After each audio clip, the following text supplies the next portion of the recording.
Sweet. Okay. So social then. We're going to start with the activator.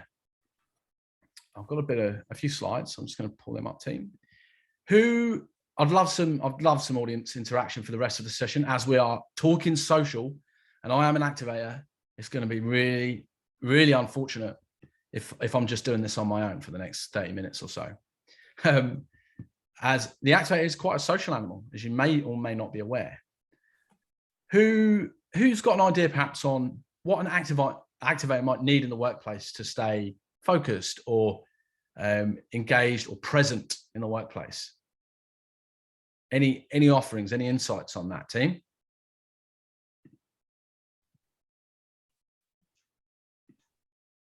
Just drop stuff in the chat or jump in and offer something. Laura, I reckon you must have an insight into what it's like to be an activator. Yeah, well, I've just changed to a connector, so yeah, still figuring that out. But I guess for me, yeah, I enjoy being in the office, have people around me, brainstorming, running things past other people, getting other people's buy-in. So. Yeah, nice. Yeah, no, absolutely. Yeah, bang on.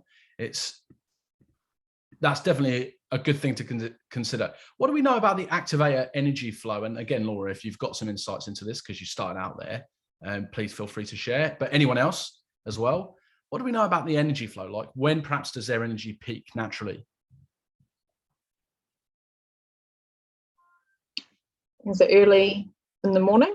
Correct. Yeah, absolutely bang on. So if you think about a more naturally inclined to be extroverted type person with an energy peak in the morning, when do you think they're going to want to be social and chatty and around other people? Yeah, that morning. Yeah. Morning time. Yeah. Jolly good. Exactly right. So bearing in mind that in the workplace, they're going to have this high energy in the morning, and these are the things they need. Like in a social sense, they need expression, they need diversity, that be of opinion, but just generally diversity of tasks, diversity of environment throughout the day, throughout the week, throughout the month. Can be quite direct. Yep. And they love challenges, and they need freedom. Essentially, anything that offers them all of the above and plenty of freedom to be themselves, and just generally freedom to get through their work at their own pace. Not so much, and that pace will usually be quite quick, but it's about a certain level of autonomy that they need. They need to be given focus, to be helped with their focus, but they also need to be given autonomy. So what do you think would be a really good way to support an activator in the early part of the day? Let's say if we broke it down by the hour, what do you think an activator might need at 8 a.m.?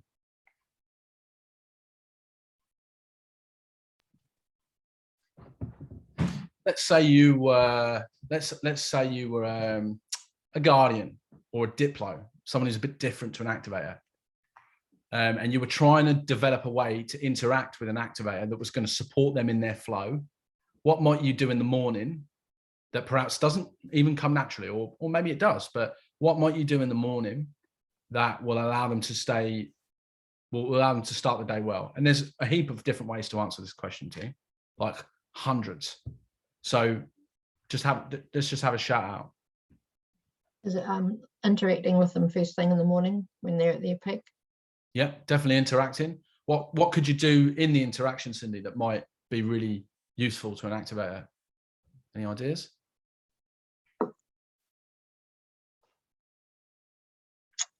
Let me read it.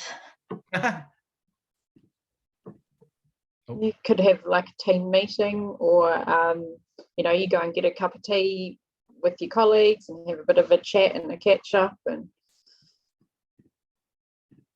yeah, absolutely. Like that would be a really good way to start the day. Like to start with, maybe you said a cup of tea now, and you said a meeting. I feel like combining the two, like an informal team meeting that you have as like your daily sort of charge up fight call, and you bring in the more social types and you say, hey team, what are we going to get done today? but you also make sure there's a colloquial element, there's a fun element too. Does that make sense? So if you started with just general chit chat and then kind of moved from that into more outcome-based stuff, that would probably really give it a good flow for an activator. They need that initial touch point of how are you, what's going on, what did you watch last night? You see that on the football, whoa, that kind of thing. Good. So yeah, you're right. That'd be a good way to start the day for an activator. Yeah. What else? Any other ideas? What might you need to watch with an activator who's perhaps been given a challenge early morning? So just to kind of bring it together a little bit, actually, what you could do as well, what I would recommend to activators and to people who work with them, that is the time to set their targets for the day. So Monday morning is the best time to set a target for the activator for the day and for the week, because their energy and their ability to be in fight or flight in a way that's positive is peaking early Monday morning, and then it's slowly dwindling as the day goes on, and it recharges again for Tuesday, but it never reaches the same level. And then Wednesday it's a bit lower again, and then Thursday, and then Friday they might be tapping out completely. You might not want to retask them. They'll still do work, but they might not want to pivot yet at that point of the week, because they're starting to want to zone into relaxation time. So if you've got activators and you're doing that morning chat on a Monday morning and you're having a cup of tea, don't be frightened to then, as the chat progresses towards the end, say, hey, let's set you some targets for the week. What do you want to get done? And then let them go and then let them decide when they want to top those targets up. But don't be surprised if you ask them something on a Monday morning and you didn't expect it to be a target, if they go away and do it anyway. So be careful what you tell them about on a Monday morning as well, because if they don't get a clear instruction on this doesn't need to be done now, they will do it probably, or they'll try and act on it. And then you'll go, whoa, where'd he go? What's he doing? What's she doing? So just be mindful of that as well. But if you can set those challenges in the early part of the day, you'll get so much more out of your activators, and they'll be in flow, because they love a target. They love a challenge. They love to contribute as well, especially generally actually. Cool. So yeah, that's our activators. They need stimulus. They're independent, innovative, so they really like to solve their own problems as well. If you give the activator the task and tell them how to do it, you're probably going to stop them doing it, or doing it as quickly or as well, because they're going to feel penned in. They want to solve the problem. So tell them where you want them to get to and let them figure out the route. And sometimes it can be painful watching them do that, because they've got their roundabout ways of doing things. But in the end, if they're given that space for, let's say, a year in a role, by the end of the year, they're going to be really good autonomous operators, because they do learn, but usually from mistakes. Good. Also, use them to power other people up. They're really good at firing up others. So think of that when you set that challenge. If you're setting one to the team on a Monday morning, maybe the activator is the person who sets the energy up, but the diplomat might be the one who comes in Wednesday afternoon to slowly take it over the line. Does that make sense? Good. So to thrive, they need physical movement. They need variety. They need challenge. Don't be frightened to go into their office and say, have you moved today? Like in the morning, like around 11, have you moved yet this morning? Did you get to the gym for work? Have you been for a walk? And because literally 10 minutes of squats and press ups and star jumps and anything that's going to get their heart rate up around 75% even for a split second will make the biggest difference to their mental focus, but also positivity. And just the general vibe of the activator will shift to something more positive if they've had that little burst of energy.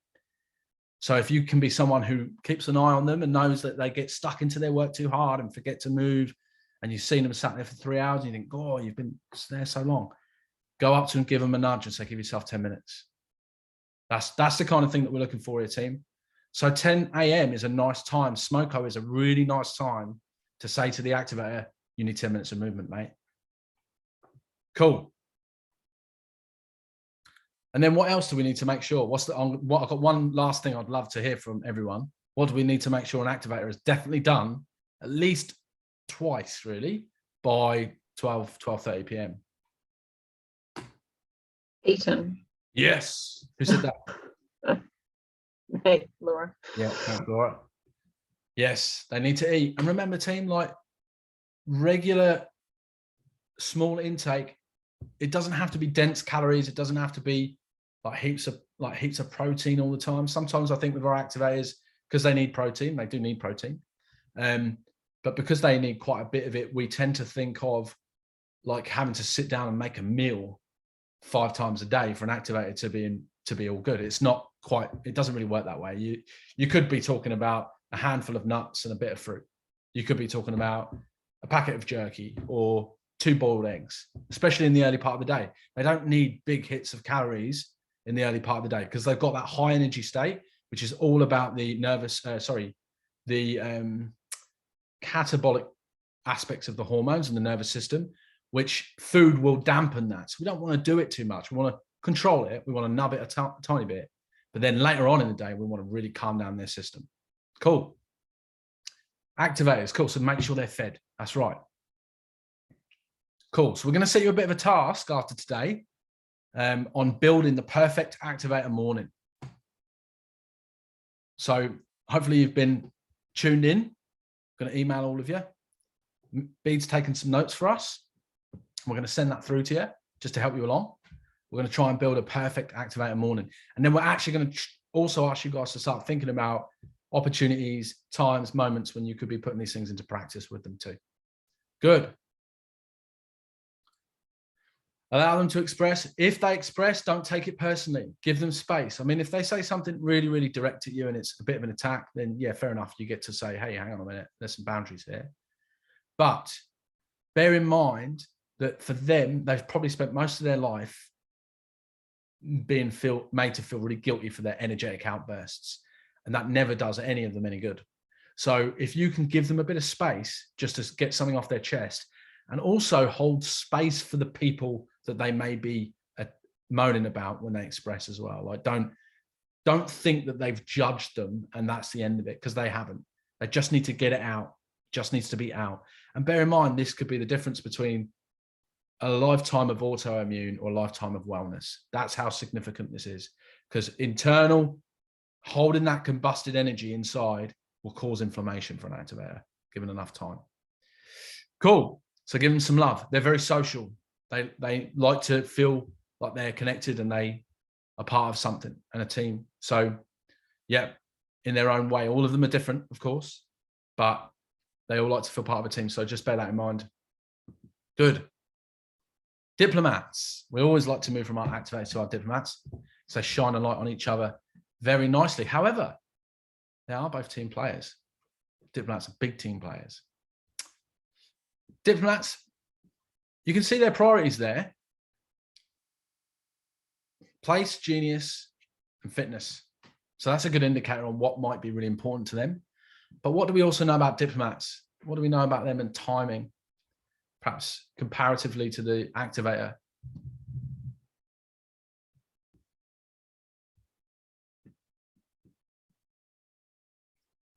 Who's in here? We've got a couple of diplomats, I think. Certainly one. What are diplomats all about in the morning, team? If you had to give a word for their mornings, what would it be? What would the word be? Just offer us something in the chat. Maybe Sherry, I think you're a diplo, if I remember rightly. Who recalls how a diplomat should start their day? If an activator should start with challenge, chats, and social, and a little bit of a stoke up, how should a diplomat start? Oh, the chat is, yeah, cruising. Good. We are not amazing in the morning, says Sherry. Calm. You're amazing in the morning, but you're amazingly relaxed. And so you should be. So that's right. Cruisy, calm, sleepy, Ross says, as a diplomat. Good. Nice. Yeah, good. Exactly right. It needs to start nice and chilled. They need to ease into the day. if they get that right, they're setting their energy up for the latter part of the day as they move towards their peak. It allows them to have that energy when they need it, when they're peaking. If they give too much too early in the early part of the day, then they're going to risk fading later, either mentally or physically or both. So, diplomat turns up to work, 10 minutes late as usual. Blimey, bloody diplomats. What are you going to say to them? You all right? No, what are you going to say to them? Bloody hell, you're late. What are you doing? No. Go back to bed, was that? Did I just see go back to bed? Yeah, maybe. Go back and take a 10-minute nap in the office. Genuinely, if I was in an office with my colleagues, I would happily do that with a diplomat. Having lived with one for 17 years, I know if they haven't had enough sleep, it can get tricky. So give them that extra bit of support. Let them have their space in the morning. So we've got a bit of chat there. What's happening? Give them some space to settle in. Yeah. Love to hear from Sherry. What would, if you turn up late and you knew you were late and you thought, oh, I feel a bit stressed because I'm running late, what would you want a colleague to say to you? What might be good when you get to work? What might make that, because there's nothing worse than starting your day late. Everybody feels harassed by that. Activate a diplomat, doesn't matter who you are. It's a stressful thing. So go make a coffee. Yeah, maybe. Yeah. If it's the right time for their profile, definitely. So yes, but essentially I think what you're saying with go make a coffee is take a moment for yourself, right? Get a hot drink, do something that's like a calm, repetitive behavior for you. Maybe even say, hey, look, I know you're running late, but there's nothing that won't be here in 10 minutes. Go and have a walk around the park. Go and have a walk. Go and ground yourself in the trees. And what you get when the diplomat comes back is a far more grounded and happy, ready to work individual. And they are ready to work. Remember that. Diplomats, genius is their second priority. So they really take it. They have a conscientiousness. Yeah. Why not though? Why not? The way that we work now, there's room for flexibility.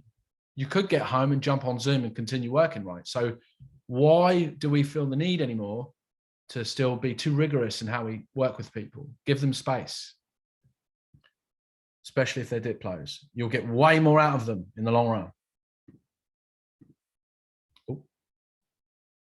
Oh, I'm skipping slides here by accident. What's happening? Cool. Yeah. So genius is their second priority. So they want to perform at work. It matters to them. So give them the space and help them do that. What might be a good thing to do with a diplomat around 10 a.m.? What do we reckon? How social do you think they are in the morning?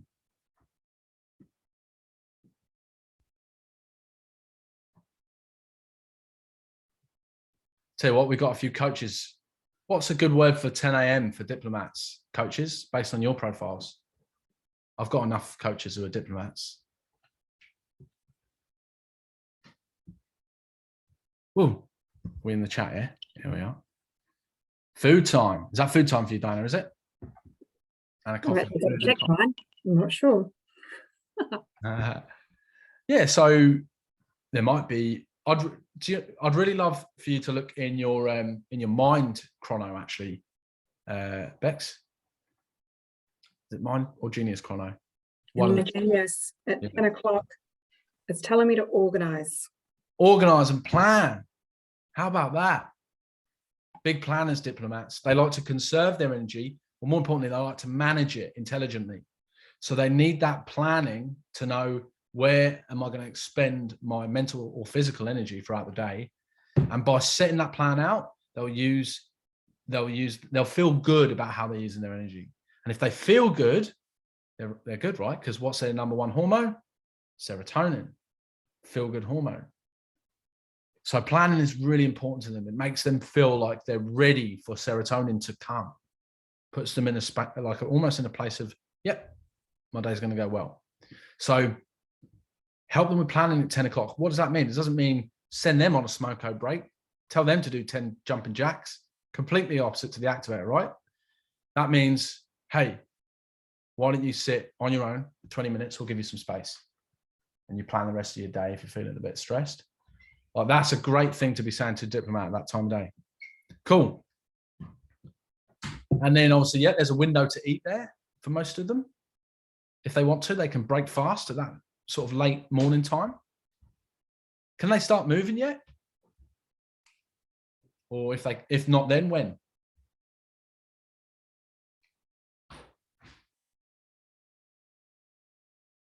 Who knows? Oh, chat's on. Gives me clarity to unclutter my mind, ready to perform. Gentle walk or stretch is good. Yeah, nice. I would say here, team, that 11 o'clock, yeah, it's a good window to begin the exercise day for a diplomat.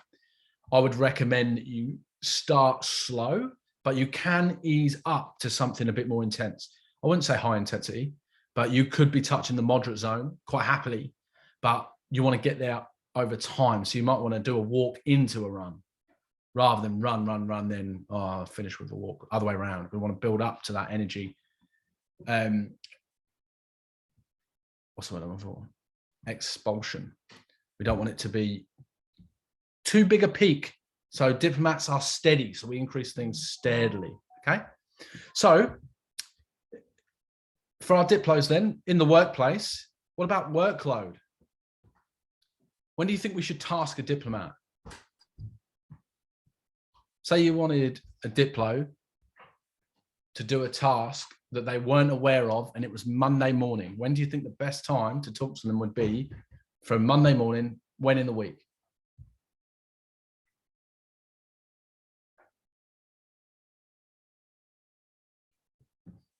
What do you reckon, team?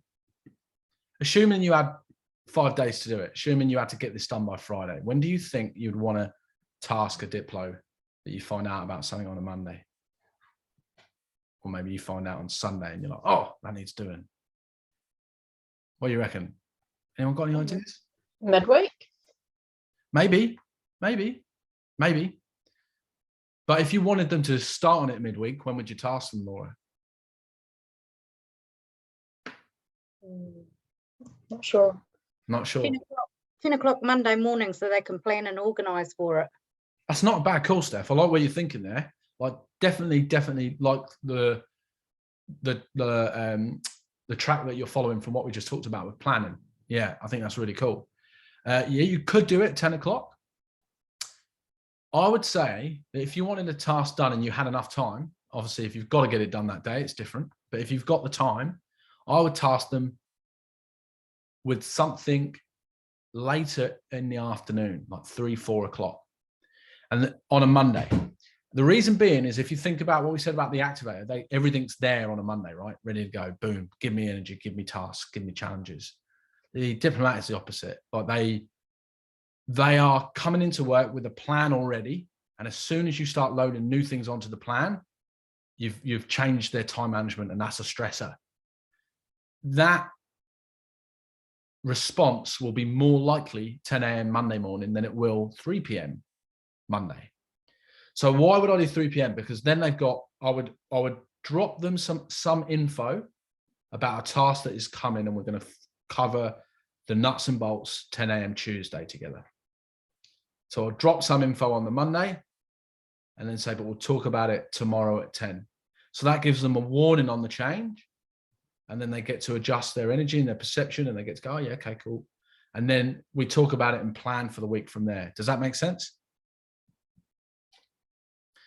There's no perfect way to give someone enough time in the workplace. So often it's hard to do, right? So, but the best practice would be give them as much warning as you can almost, but think about their natural energy flow and respect that. So if you've got a diplomat who's coming Monday morning, they've got a shed load of work on already, and then you throw an extra or new task on them, that is going to stress them out. So if you can think of a better time and get them somewhere throughout that day, maybe try and offset their workload as the day rolls on somehow, support them, give them extra resources, let them know they're appreciated, and then say, we're going to have another task to do this week. Are you up for it? then that's different. The ideal is that they're in control of the timeline as well. So you might not say it's got to be done by Friday. You say, when do you think you could have it done by? That's really important. Good. But I like that, Steph. We're going to talk about that more in the leadership on stuff on Thursday as well. 1 p.m. Thursday for leaders, just to remind you. Okay. So supporting a diplomat day by day. Give them some kindness. Where does love languages sit for you guys? Remind me. Those who've done the relationships course, coaches, is it number 1? Someone said it to me the other day. I think it was Kate. Kate, where was love languages? Or where was comms? Do you remember? I'm sure you said to me the other day. I feel like it's either number 1 or 2. So the point is here is everybody has different ways of communication to show appreciation that in terms of what they tend towards and what they receive best. Diplomats really, really need verbal affirmation of their contribution, but it needs to be meaningful. It's not a simple, oh, good job. It needs to be like, the way that you did that, that's contributing towards our goal as a team. It's so good that you're here with your skill set. It needs to be deeper. It needs to be a bit more thought out. Can't just be a throwaway, well done you. When talking to someone or talking to a diplo, yeah, let them set their own timelines. That's a biggie. Give them opportunities to see nature. And they're good. They've got strong memories. So maybe talk to them about the walk at the weekend. Where did you walk this weekend? I know you love your walking. Where did you go? Get them into that memory. And that could be as powerful as showing them a photo. Yeah, don't rush them. Don't expect them to pivot on a knife edge. Do it at your own peril is what I would advise. From a leadership perspective, like if you have to task them suddenly, you have to do it with sympathy and empathy and make that how you open the conversation. That's certainly what I do. I'll say to them, look, I know this isn't ideal, but have you got space? And if they say no, then I have to look for somebody else. I'll do it myself. But I've never had that, never had it, because they're always team players. So unless they're really stressed, that's when that would happen, I think. Good. It's our diplomat. So I want you to think about what could be the perfect morning. We're going to get you to build that up as a team. Oh, I've lost my slides. What happened there? You guys still seeing my share? Bex? Yeah? We are still seeing your share. Cool, sweet. Oh, there they are. There we are, Crusade. And we're going to crusade through the Crusader. This is easy, right? How do you help a Crusader enjoy work? What do you reckon?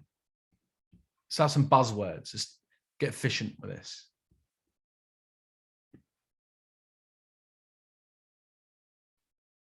Data, yeah. Give them good data on what they need to do, maybe. Let them go for it. Yeah.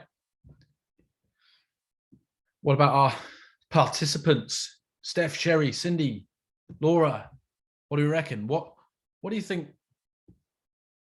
How easy would it be? Yeah, purpose is great. How easy would it be to keep a Crusader in flow in the workplace? What do you think? Hard or easy?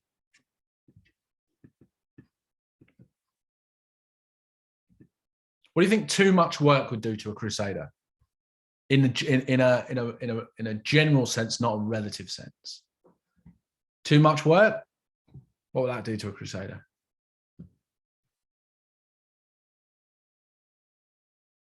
Would they feel good or bad if there's a lot of work on?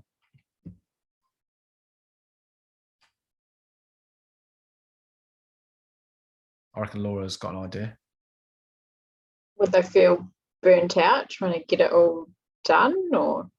They could, yeah, of course they could. Anyone could feel burnt out. But if we were talking relative to other health types, do you think a Crusader prefers to have more work or less? What do you think is more stressful for a Crusader? To be not being busy. Not being busy. Exactly right. That's exactly what I was trying to get at. Yeah, more work is preferable. They need those goals, right? Work is where the achievement is for them, especially if they can directly correlate it or connect it to, usually quite linearly, to a purpose. So they need to know what's the purpose I'm working towards for me, for the bigger picture, for the company, and how am I moving towards that today? And it could even be more macro than that as well. What's the purpose this week? You know, oh, we've got a target to hit. They're good at that kind of thing. They like the outcome, right? So mind and genius, if they look after their genius, usually that looks after their mind, but they do have to care for their mind. They do have to be aware of it, because they can be prone to a little bit of anxiety and even a little bit of a malaise in the mind if they're not balanced, if that makes sense. But work and purpose will provide that balance, to be really clear. And then just keep them warm. When it comes to place, that's number one. Keep them warm and don't overstimulate. Don't have too much going on around them because they want to be able to focus. So bearing that in mind, how would you want to start a Crusader day? And we're going to run over by 5 minutes here, team. I apologize. But if you've got time to stick around, I would really appreciate it. How would you start a Crusader day? Any ideas? The Crusader turns up to work. I'll tell you what. I'll give you a bit of a hint. Oh, we're going to chat there. Heat pump on. Great shout, Steph. That is like genuinely a tactic that you might need in the office, is to consider, oh, what is the environmental factors here for our team, and how do we optimize them for the team? And if you go, well, we can't because they're too diverse, go, okay, can we rearrange the office to make sure that the cooler people, the coldy people, the sensors and the Crusaders who need warm to focus, how can we provide that for them? Yep, fresh air is really good. Oxygenation, to be really specific here, team. That's why they're doing yoga in the morning and breathing and stretching and focusing on the breath in the morning can be really good, because they need to oxygenate their tissues and their mind. So yeah, they can start the day with, look, I was going to ask you more directly. They come into the office and I'm in there, I'm there 10 minutes before, I've got my cup of tea, I'm ready for that meeting, for the big, pump up Monday meeting. Does the Crusader necessarily want to come and join the first 15 minutes of that meeting? Does he want to be involved in the basic chit chat? He might do, depending on the Crusader. But what do you think the best bit in the meeting is for the Crusader? Only if they're leading it. Oh.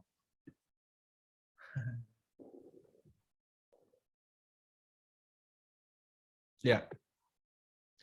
Probably not. Just wants to get into the nitty gritty. Yeah.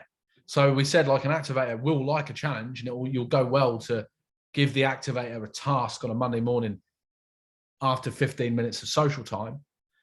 That's when you want your Crusader on board. You know, maybe the CEO comes in 50 minutes late once everybody else has had their little chat, you know, or the line manager, and he happens to be a Crusader, you know, and then he gets to go outcome focus, outcome focus, outcome focus. Does that make sense?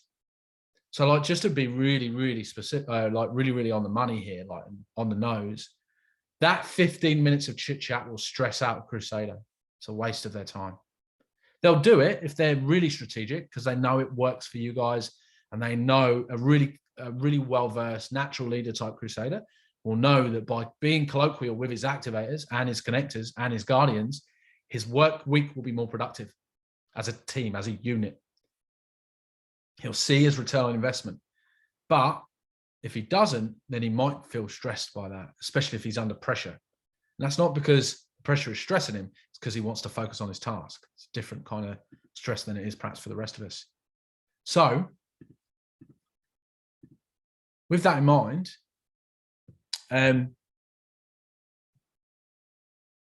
what else might you do for a Crusader to keep them on point throughout the day? Let's assume they've got their tasks. They know what their tasks are. They know what they need to get done. They know their outcomes they're looking for. What would you want to do throughout the morning? Yeah, you might want to just bring them in a snack now and then. Like, make that easy for them. Crusaders love it when food turns up. They don't go and make it. They're not that worried about it. But if it turns up, they're like, oh, that's good. I like that. I've seen that charge up Crusaders. I think it's as much the fact that somebody is looking out for them, but it's weird because they're not seen as someone who wants to be dependent on others. So it's a different kind of thing that's happening. But essentially, it's efficiency. They're like, the efficiency of me sitting here, and then, you know, Coach Katie brings me some some snacks, that is so efficient. They love that. Encourage breaks, yes, but maybe the way you do that would have to be quite strategic. Like, say, set them a small target and say, earn yourself a break. Why don't you earn yourself a break? What could that be? Don't tell them, of course, like ask them how they could formulate that. Because if we try and construct a break and form, oh, you need a break, your brain. Don't forget, you might get Alzheimer's when you're 60. They're going to go, no, I'm busy. I need to do stuff. Get out of my face. Stop distracting me. So we need to make sure that like it's done quite intelligently.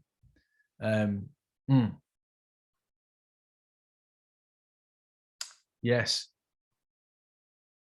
Is it like you'll notice with, do you think a crusader, like we had the priorities before, who noticed where social was?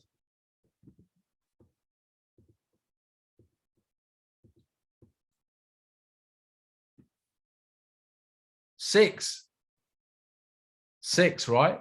So what I want to say about that though, and this will be probably our last point on this today, is that doesn't necessarily mean that they don't appreciate social in a way, but it means that they're usually gonna tend towards, oh, apologies if my connection's just gone a bit iffy.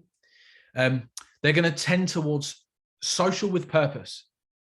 They'll socialize more with colleagues. They'll socialize more with pertinent network and contacts.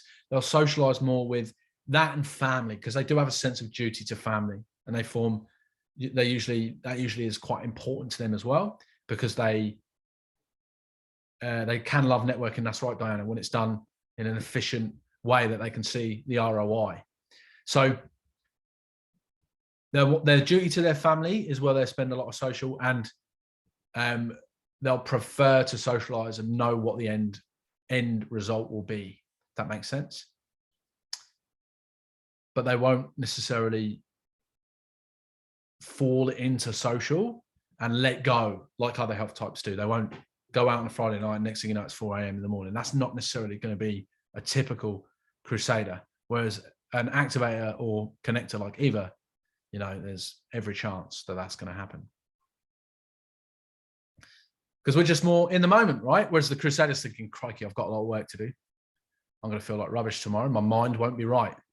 Can I continue to do this? No, good. So that's our first 3 health types.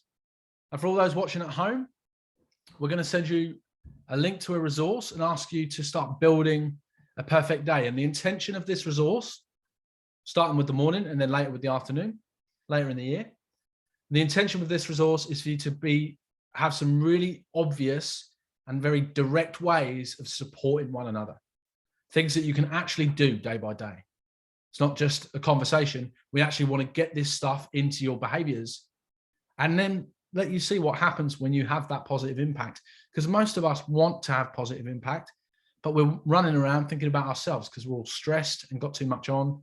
The irony is if we just step back a little bit and just take a moment for A, ourselves, and B, think about our contribution to the team, and in a flow way, we can create a wholly different environment that starts to really pay dividends for all of us in so many ways. We're not just talking about productivity here, team.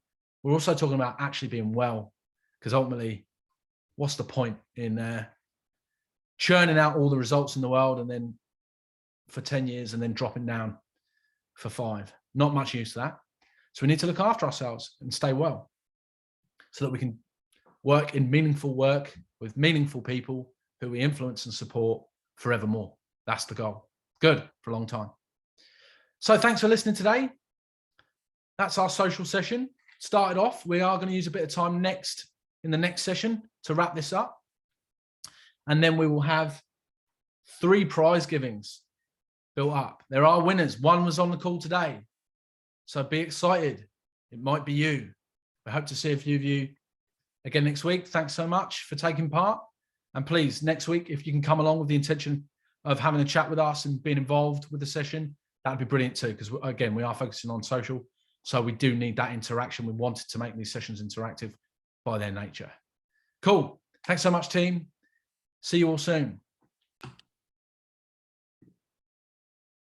Thanks. Bye.